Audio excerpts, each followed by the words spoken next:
Note करा है आगे, एक सही है वो कि नहीं, आगे बैठा सामने, नोट करना आप। इसमें आप नोट करेंगे मैक्रोस्कोपिक प्रॉपर्टीज।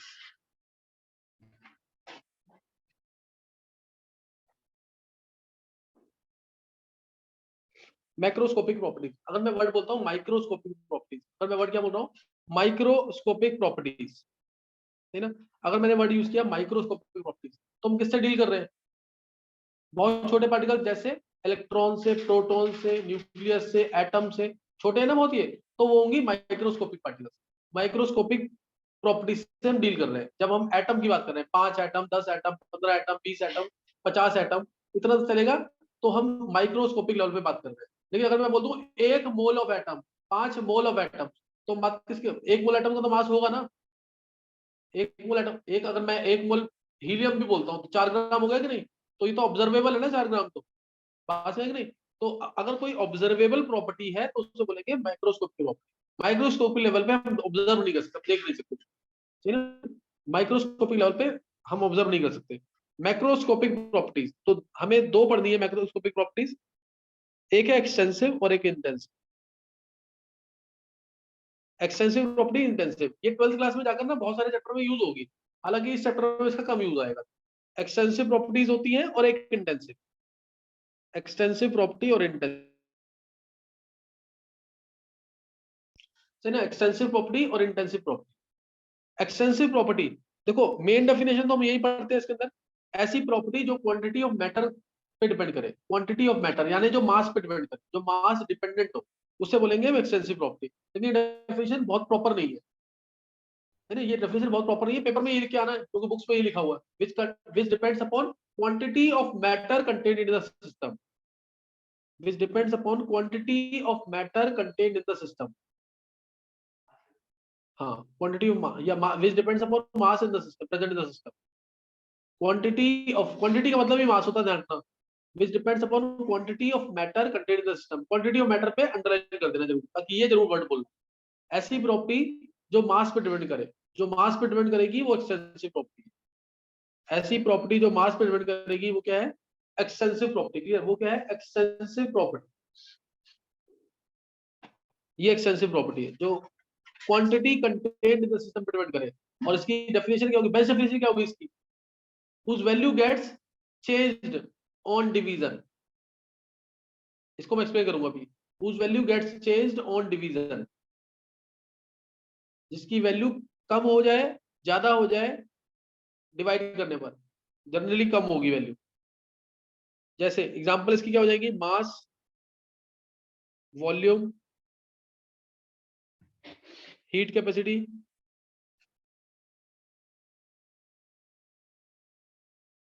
मास, वॉल्यूम, हीट कैपेसिटी, फोर्स, बहुत सारी प्रॉपर्टीज है। जो भी टर्म मैं इस चैप्टर में नहीं यूज करूंगा मैं उसको यहीं पे एक्सप्लेन कर देता हूँ। नेक्स्ट टर्म जैसे एंथैल्पी, एंथैल्पी एक एक्सटेंसिव प्रॉपर्टी। क्लियर, एंथैल्पी क्या है, एक्सटेंसिव प्रॉपर्टी, एच से डिनोट करते हैं, भूलना नहीं है। एंथैल्पी एक्सटेंसिव प्रॉपर्टी ऐसे डिनोट करते हैं। दूसरी प्रॉपर्टी इंटरनल एनर्जी, ये भी टर्म यूज करूंगा मैं अभी, इंटरनल एनर्जी, ये भी क्या है, ई और यू से डिनोट करते हैं, ई और यू से, ये भी क्या है, एक्सटेंसिव प्रॉपर्टी। एनर्जी है ना, एनर्जी तो मास पर डिपेंड करती है ना, एनर्जी तो मास पर डिपेंड करती है, तो वो हमेशा क्या आएगी, वो क्या आएगी हमेशा, एक्सटेंसिव प्रॉपर्टी, इंटरनल एनर्जी। फिर इसके अलावा entropy, entropy movement, entropy measure of randomness, measure of disorder, entropy, S से डिनोट करते हैं इसको, एस से। ये चार टर्म भूलना नहीं बिल्कुल भी, इनका डिनोशन भूलना नहीं बिल्कुल भी, मैं अभी पूछूंगा पेपर में, ये भी तुमसे पूछूंगा तो तुम्हें आना चाहिए। एंट्रोपी को डिनोट करते हैं एस से। फिर एक टर्म है गिब्स फ्री एनर्जी,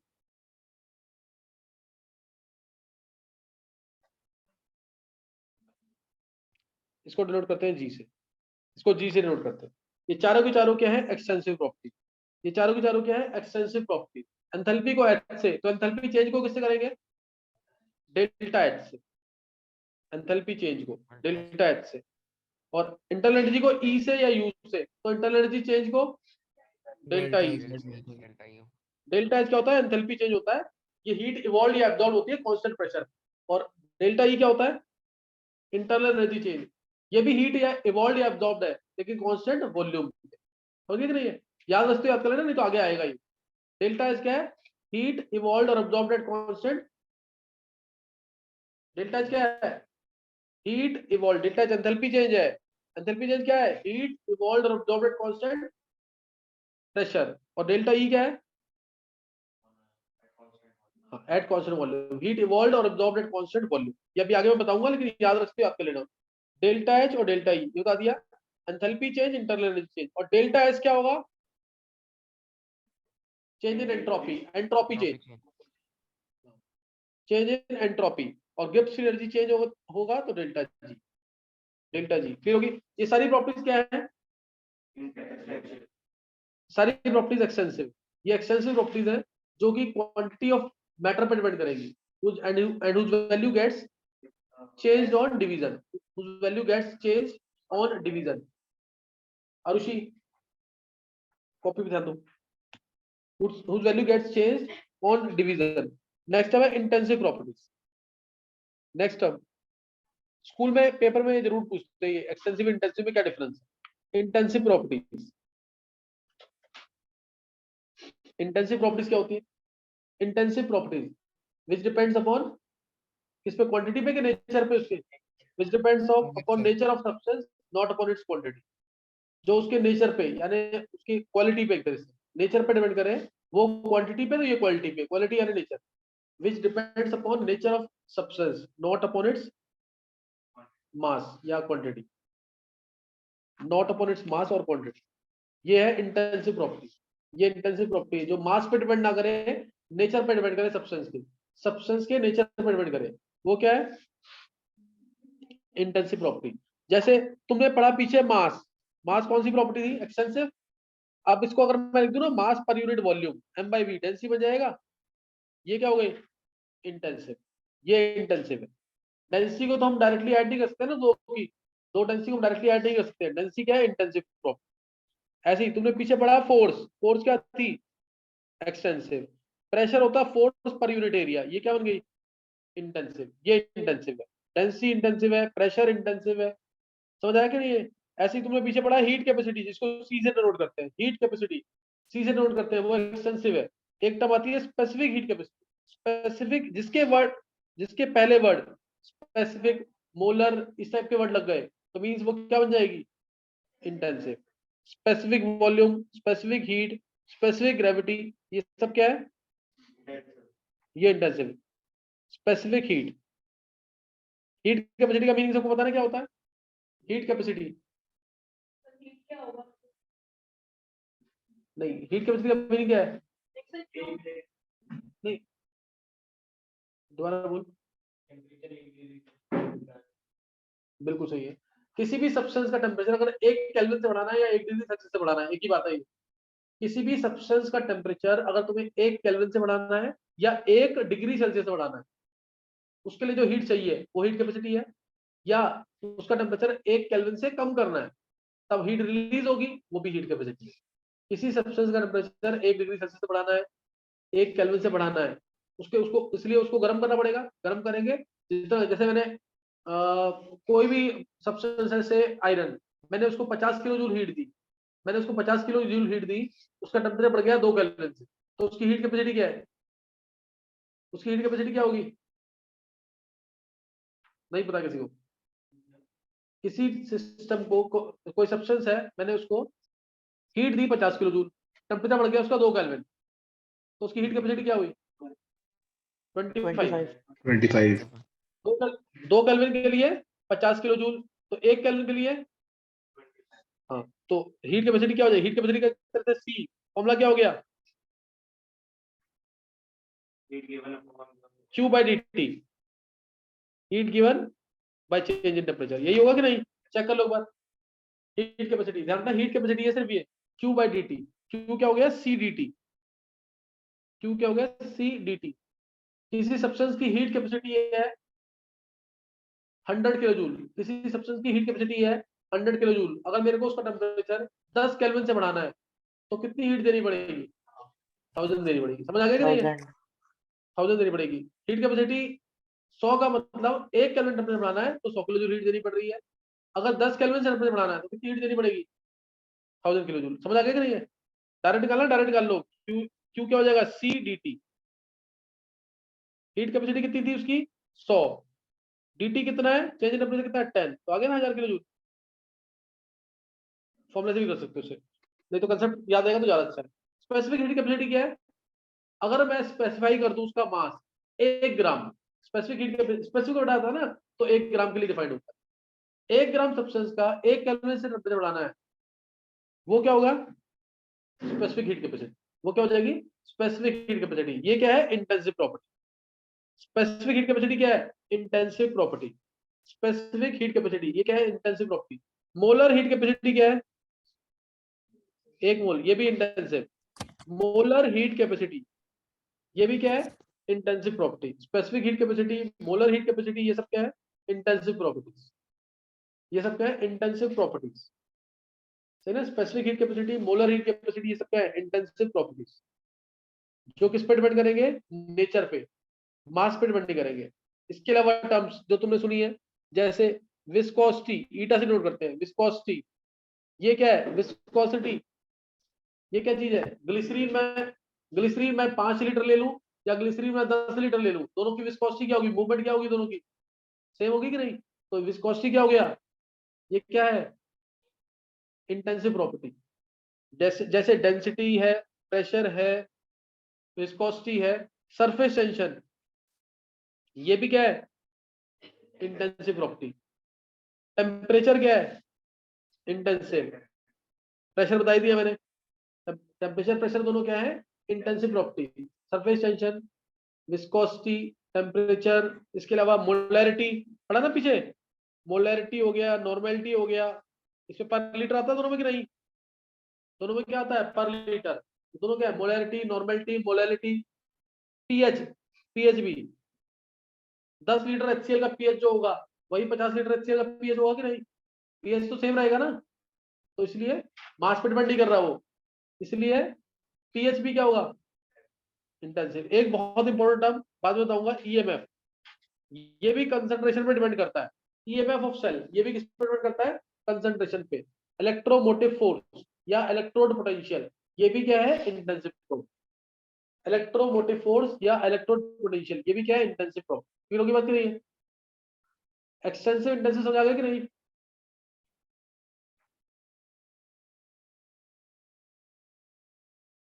अब तुमने ये देखा, मास क्या था? एक्सटेंसिव। लेकिन मास पर यूनिट वॉल्यूम ये क्या बन गया? इंटेंसिव। मास क्या है? Extensive property. वॉल्यूम क्या है? Extensive property. तो एक्सटेंसिव अपॉन एक्सटेंसिव क्या आया?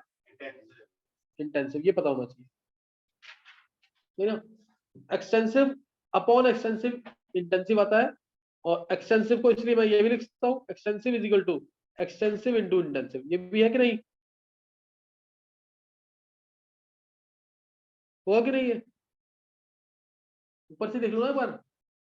मास इज इक्वल टू क्या हो जाएगा? Density to volume. डेंसिटी क्या है? इंटेंसिव। वॉल्यूम क्या है? एक्सटेंसिव। मास क्या है? एक्सटेंसिव। तो एक्सटेंसिव जो है वो एक्सटेंसिव इंटू इंटेंसिव होगा। एक्सटेंसिव क्या होगा? Extensive into intensive. कोई डाउट?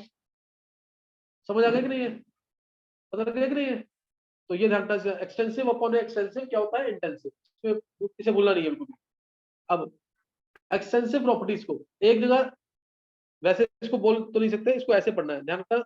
ये वाली चीज देखना पर, मान लो इस वॉल्यूम के अंदर कोई मास है, वॉल्यूम है, टेम्परेचर है, विस्कोसिटी है, सरफेस टेंशन, प्रेशर, मोलैरिटी या कंसंट्रेशन देता हूं मैं, कंसंट्रेशन, डेंसिटी, ये सारी टर्म्स है, सही ना? Number of moles, number of moles भी है। तो ये सारी टर्म्स है। मोल फ्रैक्शन ऑफ ए लिख रहा हूं मैं। ए कोई भी सब्सटेंस हो सकता है। अब ये वॉल्यूम था, इसके अंदर सब कुछ ये है। अगर मैंने इसको आधा कर दिया या इसको कम कर दिया, या आधा ही कर देता, चलो आधे से कैलकुलेशन इजी होगी। इसको मैंने हाफ कर दिया। अब मैंने इस वॉल्यूम को हाफ कर दिया, इस जगह को मैंने हाफ कर दिया। यहाँ तो मतलब समझ आ जाएगा, which gets divided on which gets changed on division. मैंने बोला था कि नहीं है? तब इसमें मास क्या हो जाएगा? आधा हो जाएगा कि नहीं? पहले इस वॉल्यूम का मास पूछ रहा होगा, अब वो कितना हो जाएगा, हाफ।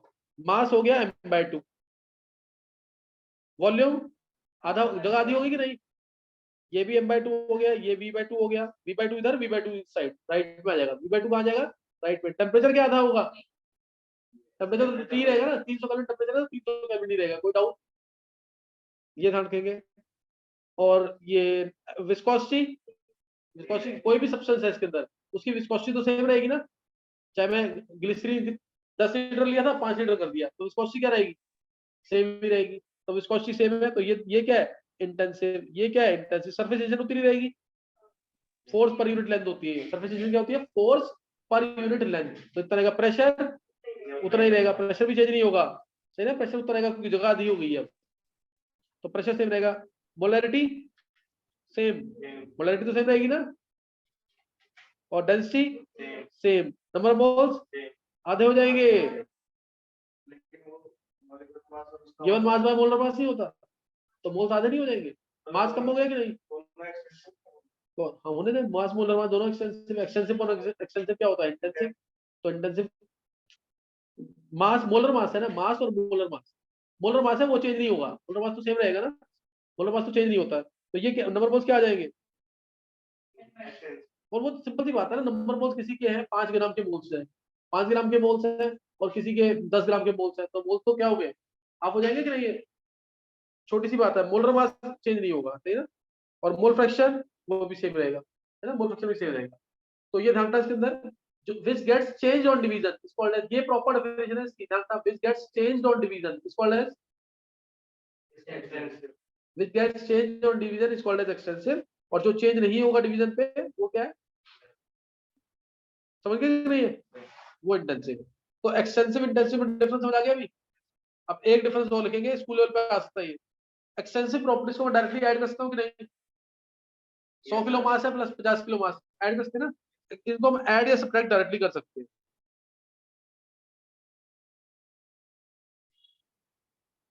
कैन बी एडेड और सब्ट्रैक्टेड डायरेक्टली, और इंटेंसिव को इसको नहीं कर सकते, कैन नॉट बी एडेड और सब्ट्रैक्टेड डायरेक्टली, डिफरेंस आएगा तो लाइन लिखना हमेशा।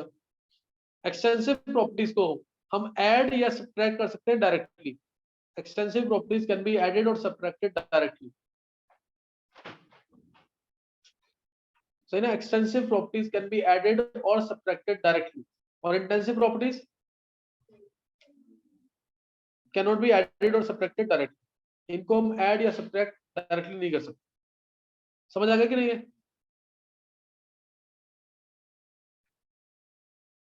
एग्जाम्पल लिख लोगे इसकी, डेफिनेशन एग्जाम्पल, अगर ये क्वेश्चन आता है तो तुम पहले डेफिनेशन देना कि extensive property depends upon quantity of matter, intensive property depends upon nature of substance, extensive properties can be added और subtracted directly, intensive properties can not be added और सब्ट्रैक्टेड डायरेक्टली। फिर एक बहुत इंपॉर्टेंट पॉइंट, एक्सटेंसिव प्रॉपर्टी को intensive में convert करना है तो क्या करेंगे, डिवाइड कर देंगे बाय स्पेसिफिक, हाउ, ये क्वेश्चन अलग से भी आता है, how can we convert extensive into intensive property, how can we convert extensive into intensive property, सही ना, क्वेश्चन कैसा आएगा, how can we convert extensive into intensive by specifying per unit of the mass concern, by specifying per unit of the mass concern, वो जो भी चीज दे रखी है उसको पर लीटर में कर दो, पर मोल में कर दो, समझिए कि नहीं है, तो उससे क्या आ जाएगा, एक्सटेंसिव कन्वर्ट किस में हो जाएगी, इंटेंसिव। जैसे मास थी एक्सटेंसिव, मास पर यूनिट वॉल्यूम क्या हो गई, इंटेंसिव। प्रेशर था, सॉरी फोर्स था extensive, force per unit area क्या हो गया, इंटेंसिव। वॉल्यूम था extensive, volume per unit mass यानी स्पेसिफिक वॉल्यूम क्या बन गया, इंटेंसिव, समझ रही, तो ये चीज रखना।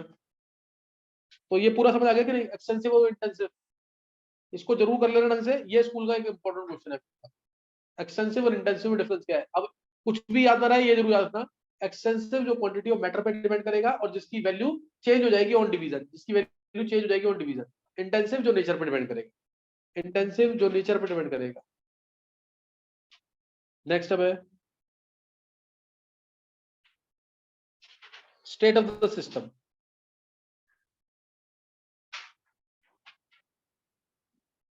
स्टेट ऑफ द सिस्टम, मैं किसी की भी बात कर रहा हूँ, मैं कर रहा हूँ उसकी क्या स्टेट है, तो क्या मतलब क्या सोचोगे, उसकी क्या कंडीशन है, यही तो बोलेंगे कि नहीं, वही इसमें लिखना है, यानी उसका क्या प्रेशर है, क्या वॉल्यूम है, थर्मोडायनामिक्स की बात कर रहे हैं ना, क्या प्रेशर है, क्या वॉल्यूम है, क्या टेम्परेचर है, सही ना, वो इसकी बात कर रहे हैं। State of the system means conditions of the system, state of the system means conditions of the system.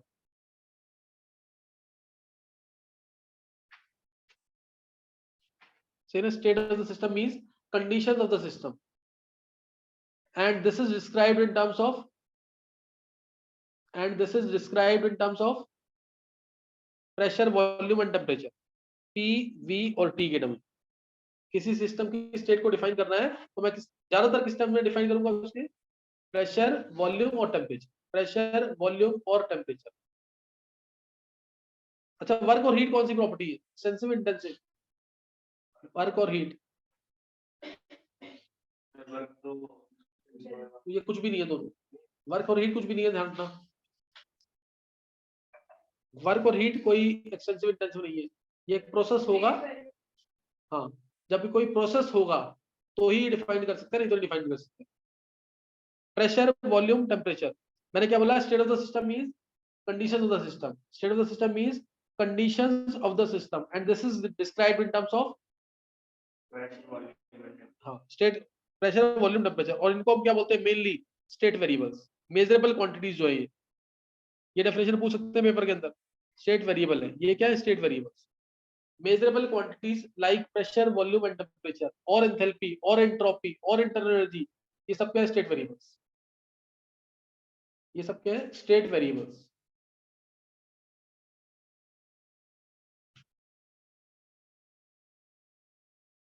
कर लिया नोट, ये स्टेट वेरिएबल्स है, स्टेट ऑफ द सिस्टम। और दो टर्म बताइए मैंने अभी यहाँ पे, स्टेट ऑफ द सिस्टम क्या होती है और स्टेट वेरिएबल क्या है। स्टेट ऑफ द सिस्टम क्या है, स्टेट वेरिएबल क्या है। स्टेट ऑफ द सिस्टम क्या है, कंडीशंस ऑफ द सिस्टम, जिसको हम डिस्क्राइब करते हैं प्रेशर, वॉल्यूम या टेम्परेचर से रिलेट करके। और स्टेट वेरिएबल क्या है, ये तीनों ही क्या है, स्टेट वेरिएबल, जिसको मेजर कर सकते हैं वो क्या है, स्टेट वेरिएबल्स। नेक्स्ट हम नोट करेंगे, most important definition, extensive intensive से ज्यादा इंपोर्टेंट, स्टेट फंक्शन, डेफिनेशन जरूर आएगी स्कूल में, स्टेट फंक्शन और पाथ फंक्शन, डेफिनेशन आएगी स्टेट फंक्शन। स्टेट फंक्शन, इसकी डेफिनेशन पेपर में जरूर आती है, पहले तो डेफिनेशन समझ लेंगे एक बार। स्टेट फंक्शन, किसी भी क्वांटिटी को स्टेट फंक्शन तब कहेंगे जब वो इनिशियल और फाइनल स्टेट पे ही डिपेंड करे, किस पाथ से हमने उसको अचीव किया उस पर डिपेंड ना करे। Physical quantity is said to be state function, physical quantity is said to be state function,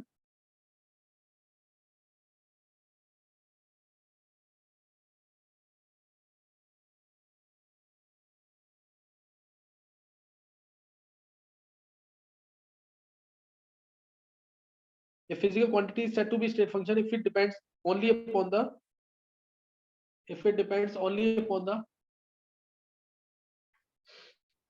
initial and final state, if it depends only upon the initial and final state and does not depend upon the path attained, and does not depend upon the path attained,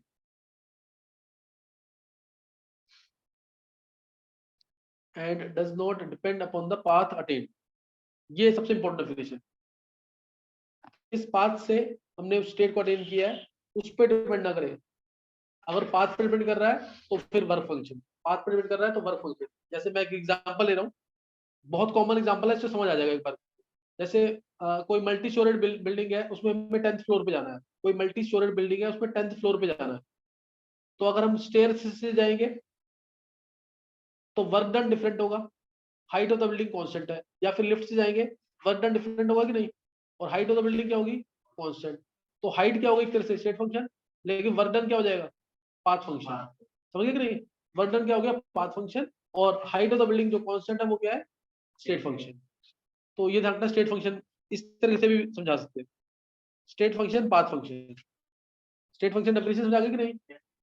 physical quantity is said to be state function if it depends only upon the initial and final state, does not depend upon the path state, किस path से मैंने उस state को achieve किया है उस पर depend नहीं करेगा, किस पाथ से अचीव किया है उस पर डिपेंड नहीं करेगा। और अगर साइक्लिक प्रोसेस है, प्रेशर वॉल्यूम का कर्व बनाया, प्रेशर और वॉल्यूम, अगर साइक्लिक प्रोसेस है तो उस केस में इसकी, जैसे ये स्टेट 1 है, ये स्टेट 1 है, ये स्टेट 2 है, ये स्टेट 2 है। साइकिल प्रोसेस के अंदर स्टेट फंक्शन अगर है कोई तो उसकी वैल्यू क्या होगी, जीरो। क्यों, मान लो इस पाथ से गया मैं, इस पाथ से गया और इस पाथ से वापस आए, तो नेट इनिशियल फाइनल स्टेट क्या है इसमें, इनिशियल फाइनल स्टेट सेम है कि नहीं, तो net change in value of this physical quantity क्या होगा, जीरो। नेट चेंज क्या आ जाएगा, जीरो आ जाएगा कि नहीं, तो ये स्टेट फंक्शन होगा, तब स्टेट फंक्शन होगा। लेकिन अगर मैं कहूँ वर्क डन, क्या जीरो आएगा इसमें, वन पाथ से गया मैं और टू पाथ से वापस आया, ए और बी भी लिख दो, 1 2 लिखा हुआ ऑलरेडी, ए पाथ से गए और बी पाथ से वापस आए, वर्क डन तो होगा ना इसमें, तो वर्क डन क्या हो गया, पाथ फंक्शन, वर्क डन क्या हो जाएगा, पाथ फंक्शन। और ये क्वांटिटी सिर्फ स्टेट 1 और स्टेट 2 पे डिपेंड करेगी, इनिशियल और फाइनल स्टेट, अगर ये साइक्लिक नहीं है प्रोसेस, इनिशियल और फाइनल स्टेट पे डिपेंड करे और साइक्लिक प्रोसेस है, तो उसकी नेट वैल्यू क्या आएगी, जीरो।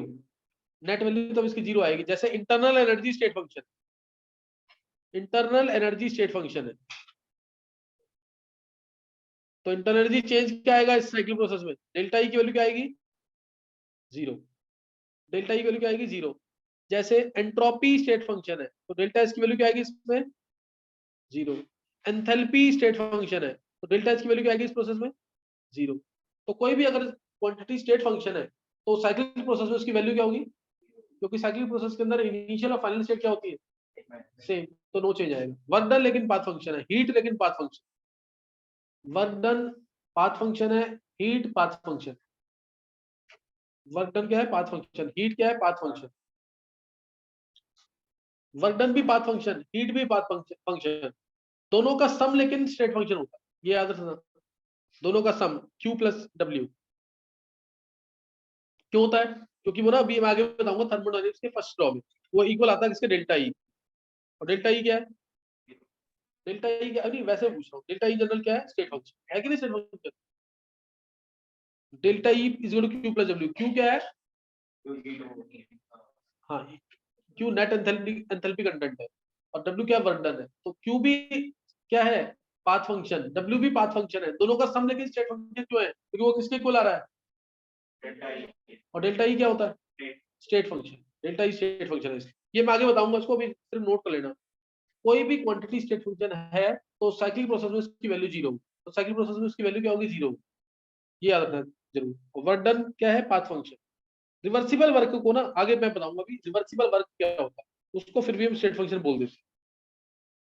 अच्छा, अब इसमें, अब जो मैं बताऊंगा स्कूल के लिए बिल्कुल काम का नहीं है, शायद समझ भी कम आए आप। अब किसी भी क्वांटिटी को स्टेट फंक्शन कब कहेंगे, जब वो ये कंडीशन, तीन कंडीशन फॉलो करे, तीनों में से कोई एक कंडीशन भी फॉलो कर जाता, तीनों में से कोई एक condition, if physical quantity set to be state function if it follows the following criteria. ये स्कूल में नहीं पूछेंगे इसके बारे में, जो मैंने बता दिया ना स्टेट फंक्शन के बारे में, सिर्फ उतना ही पढ़ना है, उसके अलावा नहीं पढ़ना, डेफिनेशन और एग्जांपल, डेफिनेशन और एग्जांपल करना, और कुछ नहीं करना है। फिजिकल क्वांटिटी को स्टेट फंक्शन कब कहेंगे,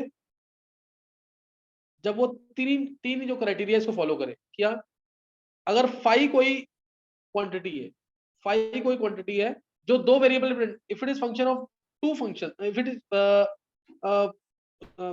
डिपेंडिंग अपॉन टू फंक्शन से x and y, phi is function of x and y, phi is function of x and y. तो अगर मैं इसका डिफरेंस, इसको मैं इंटीग्रेट करता हूं within limits A to B, within limits A to B, तो d phi का इंटीग्रेशन क्या होगा, फाई, डी फाई का इंटीग्रेशन क्या होगा, फाई, फिर लिमिट्स पुट कर देंगे तो फाई बी माइनस फाई आएगा।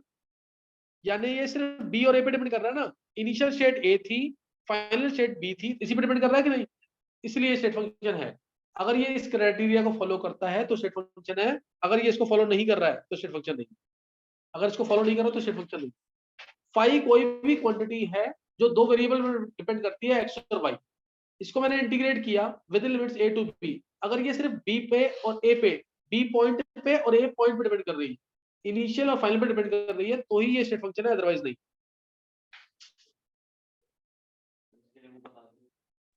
दूसरी दूसरी कंडीशन देखेंगे।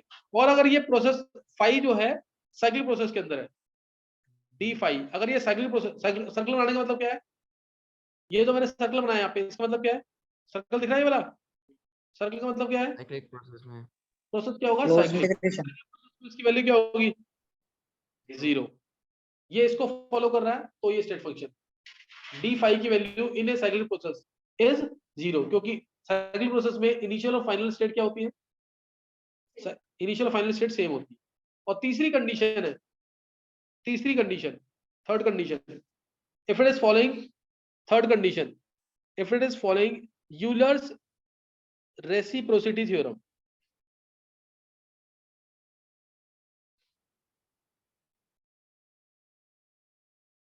इसको फॉलो कर रहा है, यानी अगर मैं फाइव को डिफरेंशिएट कर रहा हूँ, फाइव को डिफरेंशिएट किया, फाइव दो क्वांटिटी पे डिपेंड कर रही थी, किस पे? इसके साथ दो वेरिएबल्स थे, कौन कौन से? एक्स और वाई। मैंने अगर इसको एक बार डिफरेंशिएट किया पार्शियली, पार्शियली को करली भी बोलते हैं, मैंने बता रखा पहले, करली फाइव है करली एक्स। अगर मैंने इसको डिफरेंशिएट किया कीपिंग वाई कांस्टेंट, अगर मैंने इसको डिफरेंशिएट किया कीपिंग वाई कांस्टेंट, उसके बाद मैंने इसको डिफरेंशिएट किया कीपिंग एक्स कांस्टेंट, ये किया। और एक बार इसका उल्टा किया, यानी एक बार फाइव को डिफरेंशिएट किया कैसे? With respect to Y, keeping X constant, और फिर इसको डिफरेंशिएट किया कीपिंग वाई कांस्टेंट, वाई से डिफरेंशिएट किया, समझ गए कि नहीं?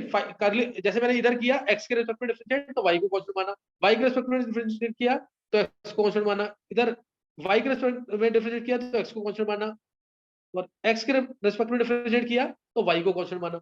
अगर ये दोनों सेम है, एक बार क्या किया, एक वेरिएबल के रिस्पेक्ट में डिफरेंशिएट किया, फिर दूसरे के रिस्पेक्ट में, और फिर उसके बाद उल्टा किया इस काम को, दोनों अगर इक्वल आते हैं तो मतलब क्वांटिटी क्या है? State function. तीनों में से कोई भी क्राइटेरिया फॉलो होता है तो स्टेट फंक्शन होता है, तीनों में से कोई भी क्राइटेरिया फॉलो होगा तो क्या होगा? State function. याद रहेगा कि नहीं है? ये चीज ध्यान रखना इसके अंदर। मैं एक एग्जांपल ले रहा हूं इसके अंदर, जैसे प्रेशर को प्रूव करो कि स्टेट फंक्शन है, प्रेशर होता है एनआरटी बाय वी, पता है? प्रेशर को प्रूव करना कि स्टेट फंक्शन है, प्रेशर दो वेरिएबल पर डिपेंड कर रहा है कि नहीं? चेक करो एक बार, P is nRT by V होता है, ये दो वेरिएबल पर डिपेंड कर रहा है कि नहीं? दो वेरिएबल कौन से हैं? टेम्परेचर और वॉल्यूम, टेम्परेचर वॉल्यूम पर डिपेंड कर रहा है ना? तो हाँ, मोल कांस्टेंट है, एन कांस्टेंट और मोल कांस्टेंट, आर कांस्टेंट। मोल को जनरली हम कांस्टेंट मानते हैं। तो प्रेशर दो वेरिएबल पर डिपेंड कर रहा है, टेम्परेचर और वॉल्यूम पे। तो मैं एक बार प्रेशर को डिफरेंशिएट कर रहा हूं विद रिस्पेक्ट टू वी, तो क्या आएगा बताओ? कीपिंग टेम्परेचर कांस्टेंट, क्या आएगा? 1/v का डिफरेंशिएशन क्या आएगा? लॉग वी इंटीग्रेशन होता है, 1/v का डिफरेंशिएशन क्या आएगा? -1/v², तो ये आ गया -nRT/v², आएगा कि नहीं? -nRT/v², ये आ जाएगा। और अब इसको मैंने पहले डिफरेंशिएट किया t को with respect to v, keeping t constant. अब क्या करेंगे? अब t के रिस्पेक्ट में डिफरेंशिएट करेंगे कीपिंग v कांस्टेंट, तो वैल्यू क्या आएगी? -nR/v²। समझ आया कि नहीं है? अब ऐसे ही अब t को डिफरेंशिएट कैसे करेंगे? अब विद रिस्पेक्ट टू, पहले पहले t से करो, पहले t से करो। मैं ऊपर अप कर रहा हूं थोड़ा सा। ये वाली चीज अगर नहीं समझ आई तो छोड़ देना, कोई फर्क नहीं पड़ेगा, सही ना? तीन कंडीशन जो बताई है, नहीं समझ आया तो छोड़ देना इसको, उससे पहले वाला जरूर आना चाहिए। अब मैं डिफरेंशिएट कर रहा हूं इसे विद रिस्पेक्ट टू टी, पहले curly P by curly T, keeping V constant, तो क्या आएगा? nR/v, है ना? टी का डिफरेंशिएशन तो 1 ही होगा, nR/v। और अब मैं इसको डिफरेंशिएट कर रहा हूं, इसको दोबारा कीपिंग टी कांस्टेंट, तो क्या आ जाएगा? -nR/v²। ये भी और ये भी दोनों सेम आ गए कि नहीं? सेम आ गए, इसलिए क्वांटिटी क्या होगी? State function. इसलिए क्वांटिटी क्या हो जाएगी? State function. ऐसे ही तुम वॉल्यूम को स्टेट फंक्शन प्रूव कर सकते हो कि नहीं? प्रेशर, नोट कर लेना, ये प्रेशर टेम्परेचर वॉल्यूम तीनों स्टेट फंक्शन। वॉल्यूम क्या हो जाएगा? nRT/p, कर लोगे कि नहीं डिफरेंशिएट? ऐसे ही वॉल्यूम भी और टेम्परेचर भी क्या है? State function. ऐसे ही वॉल्यूम भी और टेम्परेचर भी दोनों क्या होंगे? State function. सर डी समझ की आ गया जगह कि नहीं? कर्ली क्यों यूज हुआ? पार्शियल डेरिवेटिव है ना, इसमें हम क्या कर सकते हैं कि जितने वेरिएबल्स हैं उसमें से एक ही वेरिएबल के रेस्पेक्ट में कर सकते हैं, बाकी को कांस्टेंट मानते हैं, इसलिए हम ये पार्शियल डेरिवेटिव यूज करते हैं। ये मैंने उसमें भी यूज किया था, श्रोडिंगर वेव इक्वेशन। पूरा डिफरेंशिएशन करते हैं तो सारे वेरिएबल एक साथ कंसीडर होते हैं। ये क्लियर हो गया कि नहीं है? तो इससे ये तीन इसकी कंडीशंस हैं जिससे हम प्रूव कर सकते हैं कि स्टेट वेरिएबल है कि नहीं। चलिए इसे प्रूव करते हैं स्टेट वेरिएबल है कि नहीं। अब नेक्स्ट जो टर्म हमें स्टडी करनी है वो क्या है, इंटरनल एनर्जी। इंटरनल एनर्जी, ये टर्म पढ़ानी है मेरे को। ई से डिनोट करते हैं, यू से डिनोट करते हैं इंटरनल एनर्जी। अभी मैं पढ़ाऊंगा नहीं इसको। किसी भी सिस्टम की टोटल एनर्जी क्या होती है, किसी भी सिस्टम की टोटल एनर्जी क्या होती है, kinetic energy plus potential energy. किसी भी सिस्टम की टोटल एनर्जी क्या होती है, kinetic energy plus potential energy. Internal energy को हम कम लेते हैं, इंटरनल एनर्जी भी होती है सिस्टम के अंदर जो एनर्जी स्टोर है पहले से, उसको हम कम लेते हैं। मेनली क्या होती है, टोटल एनर्जी और हाँ ये लेते हैं। तो यही मेरे को एक्सप्लेन करना है। इंटरनल एनर्जी जो होती है ना, वो एक्चुअल में तो नेक पी बता रखा है मैंने, nuclear energy, nuclear potential energy, electronic potential energy, chemical potential energy, kinetic energy, और ये क्या है, पोटेंशियल एनर्जी। ये 5 चीजों का सम होती है, nuclear energy, electronic energy, chemical energy, kinetic energy, potential energy. और काइनेटिक एनर्जी में 3 एनर्जी आती है, ट्रांसलेशनल, वाइब्रेशनल, रोटेशनल। ये 3 एनर्जीज आती है, ट्रांसलेशनल, वाइब्रेशनल, रोटेशनल। ये मैं तुम्हें बताऊंगा बाद में, इसको छोड़ देना अभी। बस मैं तुमसे एक चीज पूछ रहा हूँ यहाँ पे, एक बार देखते हैं कि कौन क्या आंसर करता है इसका। मैंने बोला कि वाटर, ध्यान देना, वाटर है से लिक्विड फॉर्म में और है से 200 डिग्री सेल्सियस। वाटर है गैस फॉर्म में 200 डिग्री सेल्सियस। किसकी काइनेटिक एनर्जी ज्यादा हो, वाटर है 200 डिग्री सेल्सियस सर पे, गैस की। गैस की। सही है, इसका आंसर यही है, दोनों की बराबर होगी। दोनों ध्यान के दो बराबर। ये है। अगर मैं बोलता हूँ ना ट्रांसलेशनल काइनेटिक एनर्जी किसकी ज्यादा है, तब तुम बोलोगे गैस की, ट्रांसलेशनल काइनेटिक एनर्जी वो गैस की ज्यादा होती है।